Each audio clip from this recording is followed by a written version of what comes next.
Oh yeah, we have to trans. If we are going to say that living in America, being black in America, creates a good deal of the problems that we have, then we must change America as a part of changing what? The problems. Now, it doesn't mean that we focus outside of ourselves, because one of the best ways of changing America is by what means? Changing ourselves. I've told you before that we are not only the creation of whites, we also create them. That they cannot be what they are unless we are what we are. And therefore, if we engage in self-transformation, we engage in the transformation of the nation and ultimately in the transformation of the world. This is what I'm saying again about an African-centered education. That more deeply than all, in terms of an African-centric education, is that we are not creating a revolution in America as much as we are creating a revolution in ourselves. But that revolution in ourselves is a revolution in America. And that's why we look at ourselves and transform ourselves. It means then that we must gain a perception of what is real. Maladaptive behaviors flow from the inability to operate in terms of what is real in the world. Where are we as African people? What is our real history? What is the real nature of this social system? And how does that reality intrude into our lives? We must come to know ourselves. If we do not know ourselves, we lose control of ourselves. We don't know why and for what reason we behave as we do. We must exercise control over ourselves.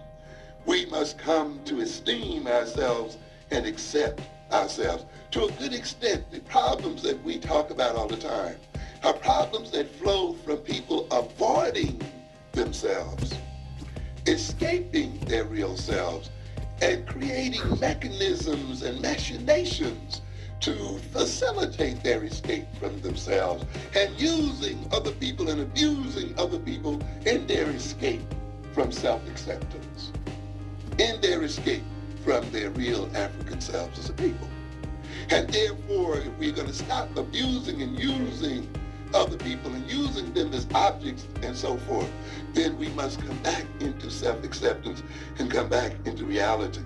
We must gain the ability to form affectionate relationships. And ladies and gentlemen, the ability to love and how to love is taught. In this system, we are taught that it's something that occurs accidentally and spontaneously. That is not true.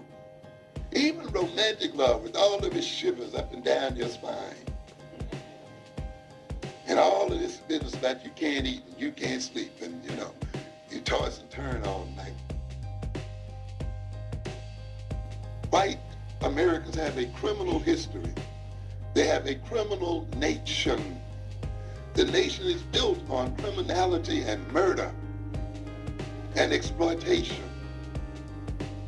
It is a part of their collective psyche. The United States is a mafia government. No one has done more damage and degradation and murder, rape, and robbery than Europeans. Yes. Therefore, in order to escape confrontation with their true criminal nature, they must accuse others of being criminals. What we call projection. They must become obsessed with the criminality of other people. And black folk become those other people, you see. But as Clinton Cox say, you call the Indians savages so you can behave toward them what? Savagely. That's the function of stereotyping, you see. If I call you a criminal, then I can treat you what? Criminally. I don't owe you justice. In fact, shooting you in the street is justice. We know you are already a criminal. Why should we bother to take you to trial? Yes, that's what it is. We're doing a service. We're saving the taxpayers' money. What have we lost? A criminal? What are you complaining about? Yeah, this is the deal. What does it mean then? When you can become, then often people, in order to escape certain problems, become obsessed with other issues to the point where they don't have time or the energy or anything else to think about anything else. They don't see anything else. So I can forget my self-hatred. I can forget my self-alienation if I concentrate on how much I love myself. But this is a bad kind of love, you see. It's not the right kind of love. If I concentrate on what? How great I am. If I concentrate on making other people see what? How great I am. You see?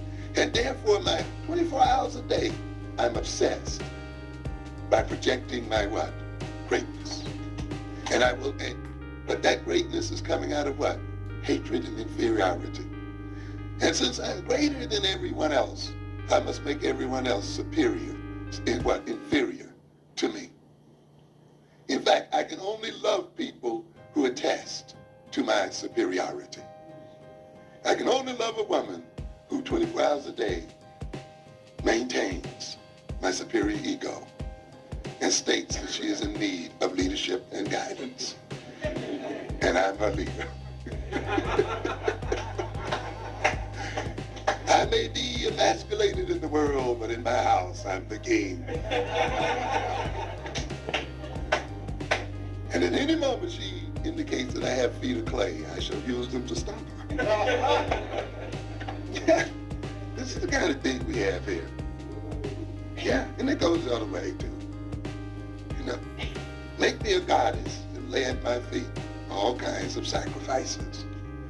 Yeah, live through me. And any moment that you don't hold this up, I'm going to react with anger and call you all kinds of names and problems. That's the issue of narcissism. Then you have the phallic character. Flaunts his masculinity through success at work or conquest over women, constantly seeking confirmation of his potency. Identifies himself with his penis.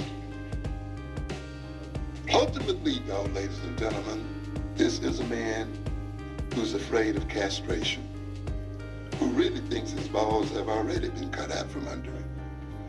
Therefore, he needs a constant confirmation that he has them. Kind of reminds me again of the black and white video. What was that boy trying to grab down there between his legs? What are so many black men grabbing that all the time out there?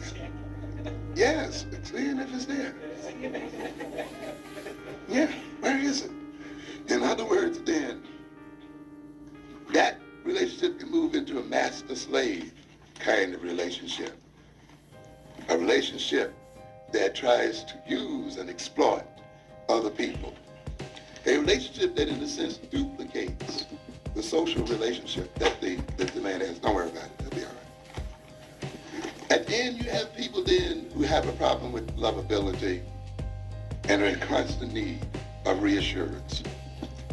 So what does this all imply? We don't have time to go into it all. What does it all imply? What does it roll out to be?